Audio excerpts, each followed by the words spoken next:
Hello everyone, कसे आहात सगळे? मी आज तुमच्यासाठी एक नवीन आणि खूप छान अशी रेसिपी घेऊन आलेली आहे. बघा, आपण बाहेर तर पनीर वगैरे सारखं खातच असतो, पनीरचे रोल्स वगैरे.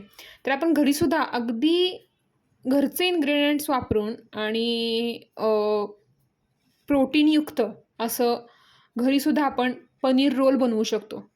सो चला बघूयात, आपण स्टार्ट करतो आपली रेसिपी.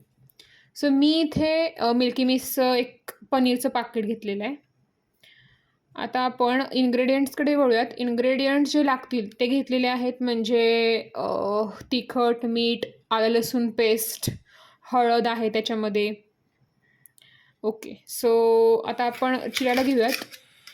बघा, मी साधारणतः 2 टोमॅटो घेतले तिथे चिरण्यासाठी आणि कांदा. जे काही आपण रोलमध्ये स्टफिंग करणार आहे ते आपण पहिले चिरून घेऊयात. कांदा, टोमॅटो. त्याच्यानंतर मी ही ब्रोकोली घेतलेली आहे. ब्रोकोली ही फार पौष्टिक असते, सो ब्रोकोलीसुद्धा इथे घेतलेली आहे चिरून.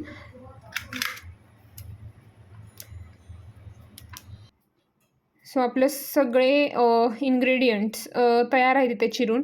टोमॅटो, ढोबळी मिरची, ब्रोकोली, कांदा आणि मी इथे एक बटर घेतलेलं आहे. सो सगळे इन्ग्रेडियंट्स रेडी झाल्यानंतर मी इथे काळं मिरचीचं थोडं घेतलेलं आहे चवीसाठी. आता आपण पनीरचे पीसेस छोटे छोटे करून आपण थोडंसं तवा फ्राय करूयात त्याला. आणि मसाला घातलेला आहे मी इथे. आलं लसूण पेस्ट आणि थोडीशी हळद आणि लाल तिखट लावून आणि चपाती करून घेतलेली आहे. चपातीवर आपण टोमॅटो सॉस स्प्रेड करूयात, जेणेकरून ते स्टफ व्यवस्थित होईल. आणि बघा, अशा प्रकारे तुम्ही गार्निशसुद्धा करू शकता, स्टफिंग अशा प्रकारे करू शकता. मी ते व्हाईट मेयोनीजचंसुद्धा पॅकेट घेतलेलं आहे. व्हाईट मेयोनीज आपण क्रीमसुद्धा ॲड करू शकतो वरून.